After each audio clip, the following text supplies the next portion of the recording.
Welcome to episode 85 on the Live Blissed Out podcast. Did you know that we need to embrace pain in order to avoid suffering? Hello, action taker. Welcome to Live Blissed Out, a podcast where I have inspirational and informational conversations with business owners and subject matter experts to help you get the scoop on a variety of topics. Tired of hesitating or making decisions without having the big picture? Want to be in the know? Then this is the place to go. I'm your host, Marissa Houston, helping you achieve bliss through awareness and action. So let's get to it. Joining us is Brian Bogert, president and owner of the Brian Bogert Companies, LLC. Brian is a human behavior and performance coach who teaches clients to leverage self-awareness and intentionality to become the most authentic version of themselves, who they really are. Brian helps executives, entrepreneurs, athletes, and growth-minded individuals learn this transformative approach that cultivates perspective, motivation, and direction to help them align their life with their true purpose and defy their own expectations. To learn more, visit brianbogert.com. The information, opinions, and recommendations presented in this podcast are for general information only, and any reliance on the information provided in this podcast is done at your own risk. This podcast should not be considered professional advice.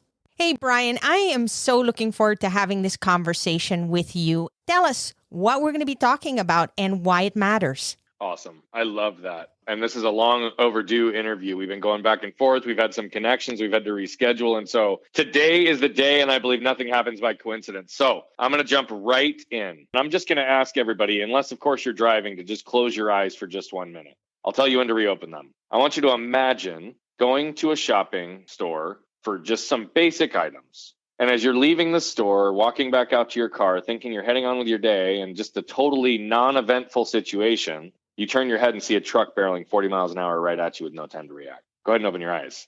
That's where this portion of my story began. My mom, my brother, and I went to our local Walmart to get a 1-inch paintbrush. And I've always had an excitement and vigor for life, so it wasn't surprising to either one of them that I was a few feet ahead of them and the first one to the car, waiting for my mom to catch up to unlock the doors. But see, this was back in the day before they had key fobs. So I had to literally wait for her to catch up, stick her key in the door, turn the key before we could open the doors and go on with our day. And as I was standing there with my mom and brother just a few feet behind me, there was a truck that pulls up in front of the store. The driver and middle passenger got out, and the passenger all the way to the right felt the truck moving backwards. So he did what any one of us would do and scooted over to put his foot on the brake, but he instead hit the gas. Combination of shock and force threw him up onto the steering wheel, up onto the dashboard, and before you know it, he's catapulting across the parking lot 40 miles an hour right at us with no time to react. Now, we were parking in an end spot, so we went up into the median, went up into the tree in the median, hit our car, knocked me over, ran over me diagonally, tore my spleen, left a tire track scar on my stomach, and continued on to sever my left arm completely from my body. So there I am laying on the parking lot on a 115-degree day in Phoenix, Arizona. My mom and brother watch the whole thing happen. They look up and they see my arm laying 10 feet away from my body.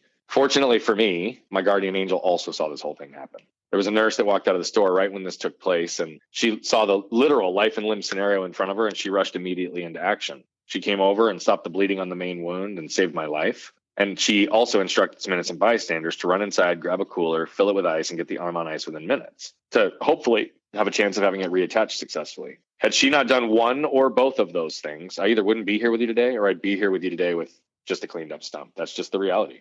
I know that a lot of your listeners were probably not expecting it to go there today. But what I'll tell you is that, I realize at this point in my life, I have an extremely unique story. But what I've also realized is that we all have unique stories. What's important is that we pause and become aware of the lessons we can extract from our stories, and then become intentional with how do we apply them in our lives. And we all have the ability to do that. We also all have the ability to tap into the collective wisdom of other people's stories to shorten their own curve to learning. So I'm going to share with you 2 primary stories, and then I'm going to talk a little bit about what we're going to talk about today and why it matters as I wrap this up in terms of the introduction. One of the first lessons I learned after this was I learned not to get stuck by what had happened to me, but instead get moved by what I could do with it. And the second I didn't realize until far later, because you see at 7, 8, 9, 10, 11, 12 years old, although I was very much a part of the healing process, although the surgeries were being done to me, although I was the one having to do therapy 3 days a week for multiple years to recover, I was also being guided through the process. So I was a little bit in a fog. My parents, however, were not in a fog. They were intimately aware of the unceasing medical treatments and years of physical therapy. And the idea of seeing their son grow up without the use of his left arm was a source of great potential suffering for them. So they willed themselves day in and day out to do what was necessary, what was tough, to embrace the pains required to ultimately strengthen and heal me. So whether or not it was intentional, what they did was ingrain in me a philosophy and a way of living, which was to embrace pain to avoid suffering. And I believe when this is done right, this is also where we gain freedom. And this is going to be one of the things we talk about today, because you see, it's this concept that not only helped me overcome this unique injury, but how my business partners and I scaled our last business to 15 million within the span of a decade. And now how I flipped that on its head as a human behavior performance coach, serial entrepreneur, to be able to help individuals and organizations, just like the people listening, become more aware, more intentional, and who they already are.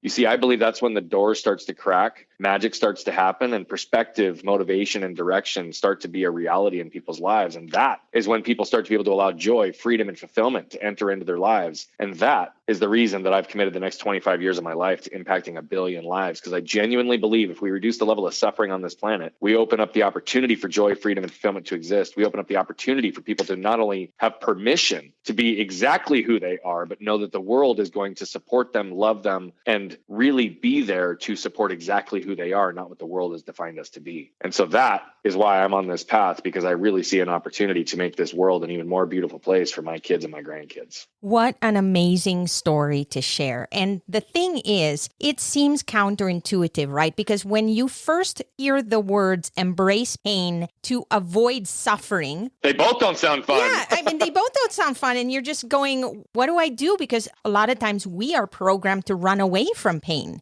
What you're saying is when you embrace pain and you tackle it head on, that gives you the freedom then to be happier. Because if you run from it, if you create misery in your life, or you feel sorry for yourself, or you back off, then that long term is going to cause you some major suffering. Is that what you're trying to say? 100%. So let me break down this concept a little bit for people to understand it a little bit better. And then we can talk about how to apply this if we want to go there, in a minute. But let's understand the concept first. You summarized it perfectly. And literally the world tells us to reduce, eliminate, or avoid pain. Like, that is the narrative that is out there. And so I realize as well that when I talk like this, there's a lot of people that have a visceral reaction. So they're like, wait a minute, pain doesn't sound fun. Suffering doesn't sound fun. And the world tells us to reduce, eliminate, or avoid it. So what are you talking about? I'm telling you the world is wrong, right? Now, the reality of it is the world narrative is a direct response to a natural evolutionary response to keep us alive, to survive. Back in the days when we literally had to fight and pain was an indication of harm or potential death. In the modern world that we live in, that's not necessarily the reality anymore. So what we need to understand is the difference between pain and suffering. Pain is described as short-term, intermittent, a direct cause from something and alleviated once that direct cause is removed. What we end up doing as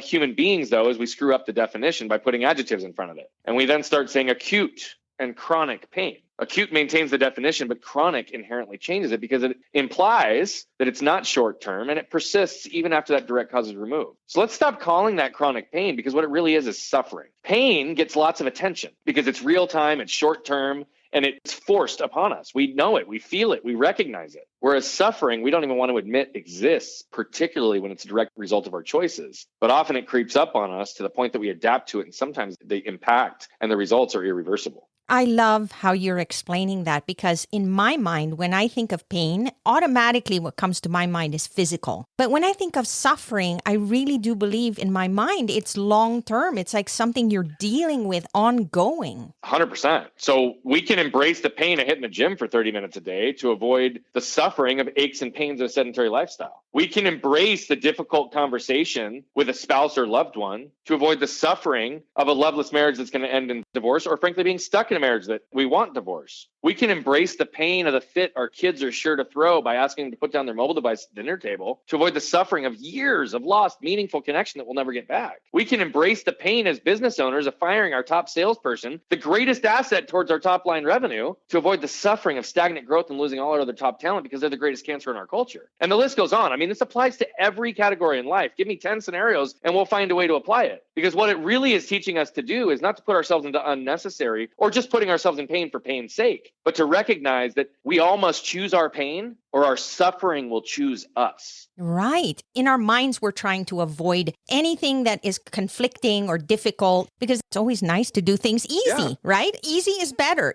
We're always going for that. But the thing is, if you don't understand how to overcome pain or at least make choices that you understand are not going to be perfect, you have to understand that there are always going to be challenges no matter what you do, and then try to make the most of those experiences. Unless you get to that place, you're never going to find that contentment and that satisfaction. You're 100% correct. And you're right. This isn't just about physical pain, right? It's emotional, spiritual, mental, and perceived pain, right? This is really about all categories of pain, but you're describing it exactly right. I mean, that's absolutely the truth. Because the world tells us to reduce so many to avoid it, right? What happens so many times is that people take difficult situation. And if it applies physical pain, sometimes there's emotional and mental pain too. But what they do is they dig it so deep that sometimes it can't even be excavated. It's so easy to say embrace pain, but most of us don't know how to even approach that. Oh, yeah. What do you do about that, right? Yeah. Well, that's the first question that I get all the time is, Brian, you're talking pain and suffering. This already sounds miserable. Now you're telling me I need to really figure out how to do this. And I'm like, yeah,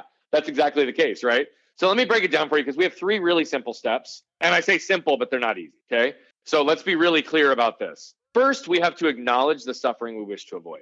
And again, it's like one of those things people react to like, wait a minute, you're telling me pain, suffering. Now you're telling me I have to think about the suffering that might happen in my life. And I'm like, yeah, exactly. I am. There is absolute benefit to this. So it's one of those scenarios where it's like, okay, we're in this place. We know this dynamic. And so if we can acknowledge the suffering that we wish to avoid, what that really is, it's a separate side to the same coin of understanding where we really want to be. Getting clarity on who we are, the things we want to accomplish, having absolute clarity and conviction for the things we want in our lives, the impact that we want. Suffering is really the counter to that because if we don't accomplish those things, we're going to suffer. And so I'll give an example. I'm working right now with a 38-year-old man. From the time he was 0 to 18, he moved 26 times. He lived with his mom, his aunt, his dad, his grandma. Never went to the same school twice, never had the same set of friends twice. He literally never learned how to give or receive love and was constantly a nomad and constantly trying to make himself small based on shame because he wasn't convinced that he was worthy of anybody's love. Fast forward to today, he's 38 years old. He's got a beautiful wife. He's got 2 beautiful kids. It's very clear to him that suffering for him is a life without them in it. But he also, again, runs away from difficult conversations, doesn't have the ability to be vulnerable and authentic with his partner. Doesn't know how to have that deep level of connection with his daughters, even though he desires it so greatly. So suffering for him is a life without them. Well, what's the counter to that? What he really wants. He's got this image, this vision of him and his wife sitting on their farm when they're 80 years old on a ranch in Texas, the wind blowing through the brush. And the only thing breaking the silence is the laughter of his daughters and his grandkids. And when he can take that image and he can burn that into his soul, the purpose becomes big enough to overtake the pains necessary for him to change. You see, he has to embrace the change of understanding how to bring vulnerability and authenticity into his relationship, being able to own his mistakes, his lack of self-worth.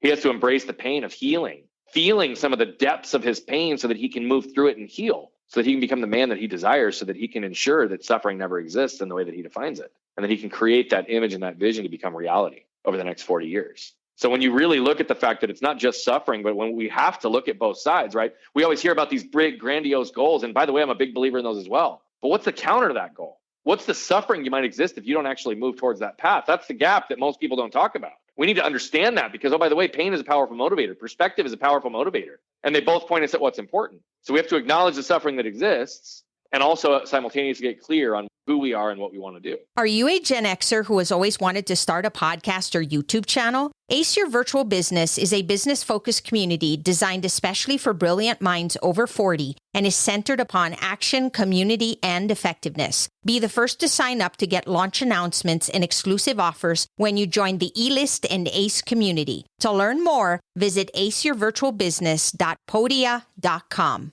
And that's a huge starting point, Brian, because in my podcast, we always talk about awareness. If you don't acknowledge anything, if you're not even aware that there is a problem or there's something you want to address, if you don't even acknowledge it, how do you address it? So that's definitely the first step. That's exactly right. By the way, I'm really big on awareness and intentionality. What we're not aware of, we can't be intentional with. And here's the thing we have to pay attention to. Our minds process 11 million bits of information per second, but we're only consciously aware of about 40. So what that says is that we're largely led by the unconscious, right? So it's not a surprise that people feel like victims of fate. We all desire more influence and control over our destinies. But if we've got 11 million bits of information per second, we're only consciously aware about 40. Until we go through a systematic process of bringing the unconscious to the conscious, the unaware to the aware, it's going to feel like it's a victim in fate, like we have no control or influence over our destinies, and like life is going to happen to us, which is why we have to start here. Because once we start with awareness, we start to be able to understand where and how do we move through this. So the second step on this is to identify the pains we tend to avoid and learn to embrace them.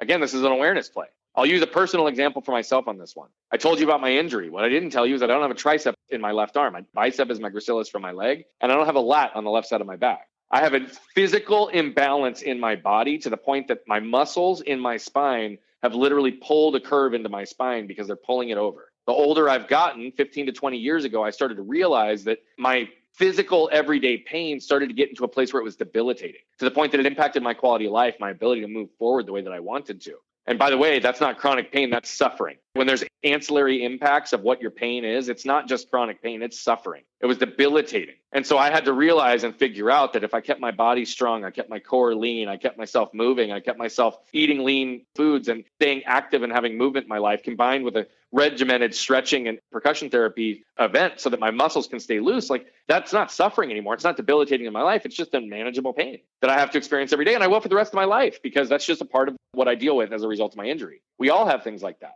What did I do? I decided, hey, I'm going to go join a gym because that's what we do. And he said, we're going to get healthy, right? So I went and I joined a gym and I stayed really consistent for 30 days. And then I just stopped going. Now that's where most people would stop. And by the way, this isn't an attempt to pat myself on the back and be like, oh, you're so, no, not at all. But I knew what suffering looked like because I was already experiencing it. Because the suffering was so clear to me, it gave me the ability to ask additional questions. So I had to ask myself, is it the pain of working out? Is it the pain of lifting weights? Is it the pain of plyometrics? Is it the pain of stretching that I'm avoiding? Or is it the anxiety I get when I'm in a crowded gym? Definitively, for me, it was the second. So what did I have to do? I had to embrace the pain of that reality, embrace the pain of creating the time, energy, and spending the money to create a home gym in my home so that I could have an environment for success, so that I could move forward and reduce and avoid that suffering in my life by the daily practice that I put in with my physical movement and stretching. And so the reality of it is what we find, and this is very, very definitive, a lot of the high performers that I work with who built multi-million-dollar businesses, who are highly successful, they think that why they're feeling stuck and stymied in their efforts to build their potential and not being able to find who they are is a combination of the wrong strategy and tactics. And I'm here to tell you that strategy and tactics will only get you so far. What often keeps people stuck is a combination of emotional triggers and behavioral patterns left unresolved, left unaddressed, left in a place of unawareness. And when we move those to a place of conscious awareness, we start to really be able to break those same patterns. We start to be able to flip those negative emotions like fear, guilt, shame, anxiety, and scarcity into a place that becomes empowering and elevating for where we can go in life. And so it's not about putting ourselves into unnecessary amounts of pain, but identifying the right pains between where you are today and where you ultimately belong and where you want to be. Brian, would you say then that that might explain why some people don't act on whatever pain they're experiencing until it presents itself? So I'll give you an example. Let's say all of a sudden you go to the doctor and they diagnose you with something. All of a sudden, all those bad behaviors that led to that, you're kind of more motivated to turn it around and do something about it because you ignored it. You put it aside and you said, nah, that's not going to happen to me, or that doesn't apply. And then when it hits them and they realize that they're going to be suffering if they don't do something about it, and that suffering is really scarier to them. Yeah. They're even more fearful of that. Then they start to slowly change their behavior. Yeah. And sometimes people can't. So you just described it perfectly. I mean, the reality of it is what people have avoided for years, decades, often creeps up on us until ultimately sometimes the effects are irreversible. If they're going to the doctor because of external symptoms, it's not pain at that point. It's already suffering. And now it's a matter of how and where am I able to potentially reduce the level of suffering and maybe even reverse the effects, because it is possible given what category it falls into. But yes, I think that in general, people avoid those incremental short-term pains, even though they know the direct result, even though they know where it's headed, right? They have this belief that maybe I'm invincible, or maybe it's like, this isn't going to impact me, or I feel great today. So why do I need to worry about the pains I need to embrace today? Because I feel great. Put it off, right? Tomorrow's tomorrow. I'm not going to worry about it. Right. But I don't look at it that way. I look at it as not a cost or an expense against how I feel today. I look at it as an investment in my future self. And the other thing, Brian, too, is that putting it in perspective in the sense that how can you make it attainable? So, for example, let's say somebody has a treadmill and they've been wanting to use it for a really long time, but they haven't gotten themselves motivated enough to get on it. So the question you ask yourself is why? Is it because you don't like the speed of it? Maybe you don't want to run on the treadmill because running isn't pleasant for you. So what if you say, okay, is it doable for me to get on the treadmill for an hour and walk 2 miles and maybe watch an educational program or check your emails while you're doing it? Can you fit that into your day? Is that going to be a problem? And then the answer usually is, no, that sounds great. And then you kind of start to build that into your routine. And then it doesn't become this thing where you feel like you just can't keep up. Yeah. And I think that's a lot of the issues and failure points for most people when they start to decide to increment change in their life is they try to boil the ocean overnight instead of one cup at a time. And it's one of those things where like we just know that that can't happen. We know that it's the small incremental steps done consistently. They're going to lead to the greatest compound effect over time. And that's the last step, frankly, in our whole process is to establish this as a habit in all areas of our life. What we know with experts in habit formation is that there's always an upfront energy tax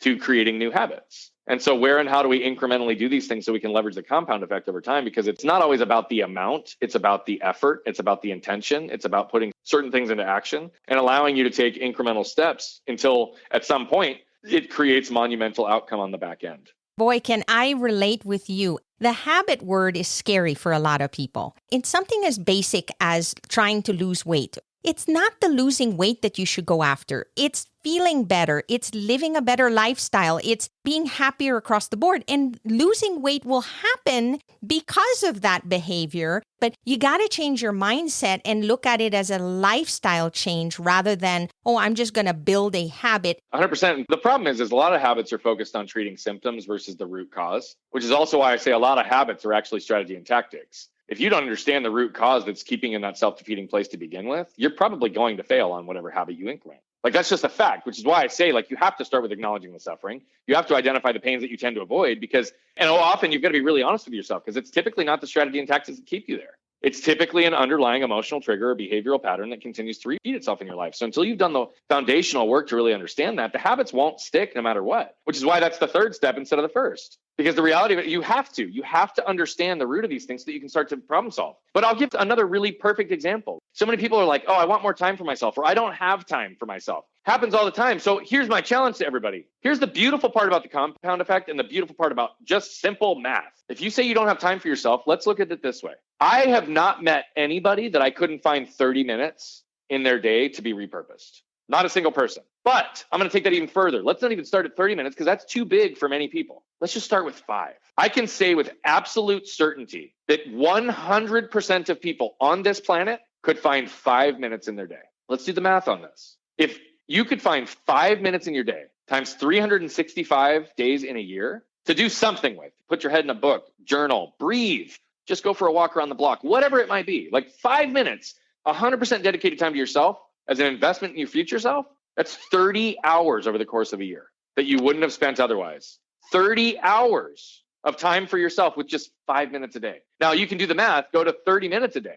And I'll do the math for people who just look in the traditional work week. If you were to give yourself 30 minutes of additional time to repurpose around the things that matter in your life, 30 minutes a day, even if it meant 30 minutes a day to spend more time with your kids or your spouse or your loved ones, I don't care what you do with the 30 minutes a day to be super intentional with. 5 days in a work week, that's 30 minutes a day, 2.5 hours in a week. 4 weeks in a month on average, right? We know it's more than that, but I'm going to use round numbers for the sake of this. It's 10 hours a month. 10 hours a month times 12 months in a year is 120 hours a year. For most people who work 40 to 60 hour work weeks, you've just given yourself 2 to 3 weeks of additional time in your life in every year. The only thing we can't create more of is time, but we can bend, manipulate, and cheat the system if we're intentional. We are so focused on today. Today, I got to do the laundry or I got to take the kids to school. And we're not really thinking long term. We're always putting things off. And what happens then is that we start to forget that our time on this earth is so short. Let's say you're 50 years old. And for the sake of numbers here, let's round it like you did. Let's say on average, you're going to live to be 80. That means you've already lived most of your life. Yeah, right. If you're lucky, you're going to have another 30 years. And you're not going to have the energy that you did when you were 20 or 30. So you have to take that into account and say, how do I want to make the most of every moment and not just be short-sighted about, oh, today I got to do this task and I'll just worry about tomorrow,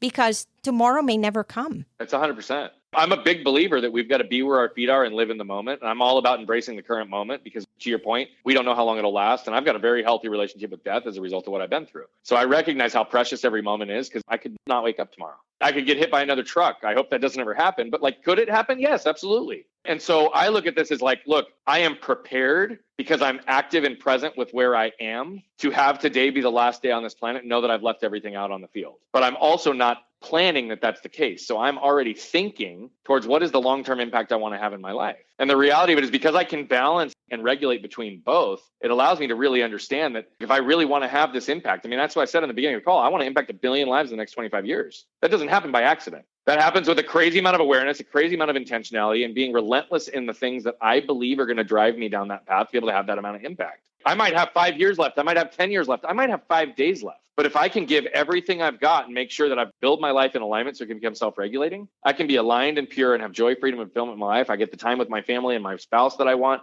I get the time to play with my kids. I get to have friends. I get to have experiences. And I get to have a lot of fun chasing impact. We all have that ability. So this isn't about me. I'm just using myself as an example right now. We all have that ability, but that's exactly right. We've got to find the balance between being where our feet are and knowing where our feet will be, and making sure that we're active and present along the journey to be doing the things that are going to drive us, not to where we are in the moment, but to where we know we can be. I love the word balance. We can't assume we're going to be around tomorrow. And I'm like you. I think the exact same way. I am grateful for every day because I go, I don't know what's going to happen tomorrow. It's a mystery. We just assume that everything's going to be the same. The sun will rise, the sun will set. We just train ourselves to think that way. But the reality is we don't know. And so you do want to make the most of every moment. But at the same time, you want to remind yourself that time is so precious. And we always tend to think, oh, well, I'm only 30. I've got lots of time ahead of me. That's presumptive. You don't know that. And so you really want to embrace those moments and do the best you can with whatever you're set out in this world to do. That's exactly right. You said that beautifully. It's definitely stuff that I really need to be reminded of. And I think our listeners do too. Well, it's always fun to jam with you. It's always amazing when you get people who are aligned energetically, who focus on impact. What happens when you collaborate and come together for collective impact? Yeah, I feel the same way, Brian.